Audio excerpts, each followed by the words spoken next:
नमस्कार, news express देख रहे हैं आप। आपके साथ मैं हूं खुशबू राय। गुजरात का किला मोदी ने इतना मजबूत बनाया है कि 20 साल से ज्यादा समय हो गया, लेकिन अभी तक कांग्रेस उस किले को गिराने में कामयाब नहीं हो पाई है।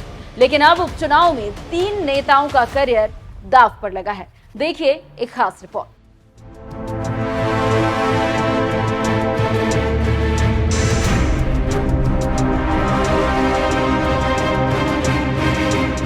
देश के कई राज्यों की 45 विधानसभा सीटों पर उपचुनाव हो रहे हैं और 2 लोकसभा उपचुनाव भी हो रहे हैं। इसके साथ ही साथ झारखंड और महाराष्ट्र के विधानसभा चुनाव हो रहे हैं, लेकिन इसके साथ ही कई राजनीतिक समीकरण इधर से उधर और उधर से इधर भी हो रहे हैं। ऐसे में गुजरात के वाव विधानसभा उपचुनाव में भी मूंछ की लड़ाई सामने आ गई है और इस विधानसभा सीट को लेकर 3 नेताओं का करियर दांव पर है। इस सीट का इतिहास ये है कि इस सीट पर कांग्रेस का कब्जा था और गेनीबेन ठाकुर के बनासकांठा से सांसद बनने से ये खाली हो गया और इसी के लिए यहाँ पर चुनाव हो रहे हैं। कांग्रेस ने वाव सीट से गेनीबेन ठाकुर के करीबी गुलाब सिंह राजपूत को मैदान में उतारा है। बीजेपी ने स्वरूप जी ठाकुर मैदान में उतारा है और बीजेपी के बागी उम्मीदवार मावजी पटेल मैदान में हैं। ये तो आप जानते हैं कि उपचुनाव का कोई असर सरकार पर तो नहीं पड़ने वाला है, लेकिन लोकल और स्टेट राजनीति पर इसका गहरा प्रभाव पड़ेगा। कभी कभी सोशल मीडिया पर भी सरकार के खिलाफ माहौल बन जाता है। इससे ज्यादा कुछ नहीं होता। इसके साथ ही साथ जहां जहां चुनाव होते हैं वहां सत्ता का ही दबदबा रहता है।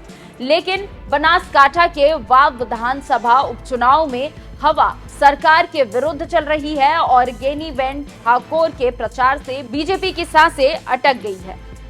वाव के चौपाल में चर्चा जोरों पर है कि इस सीट पर कांग्रेस की जीत होगी और बीजेपी की हार निश्चित है। लेकिन जानकारों की माने तो जीत और हार किसी की भी हो, इलाके के 3 नेताओं का कद या तो गिरेगा या फिर बढ़ेगा। इसमें गेनीबेन ठाकुर, अल्पेश ठाकुर और शंकर चौधरी शामिल है। शंकर चौधरी इस समय गुजरात विधानसभा के अध्यक्ष है।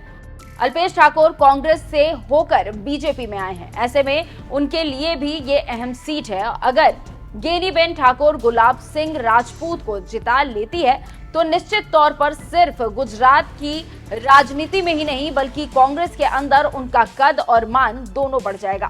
तो आप समझ सकते हैं कि बनासकांठा की वाव सीट का उपचुनाव क्या तय करने वाला है। बनासकांठा के वाव विधानसभा को लेकर गुजरात के राजनीतिक विश्लेषकों की राय है कि मावजी पटेल के आने से चुनाव दिलचस्प हो गया है। अब देखना होगा कि मावजी पटेल की बगावत बीजेपी पर भारी पड़ती है या फिर इसे फायदा पहुंचाती है।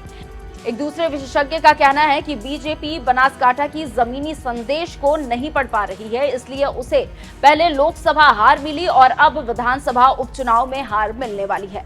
कुछ का कहना है कि बीजेपी के मौजूदा प्रदेश अध्यक्ष CR पाटिल दिल्ली चले गए और फिर संगठन डगमगा गया और उसी का नतीजा है कि इस तरह के फैसले और रिजल्ट आ रहे हैं। नहीं तो बीजेपी के लिए फायदा होता। जो लोकल पेपर में बागी मावजी पटेल का बयान छप रहा है वो काफी तकलीफ दे रहा है।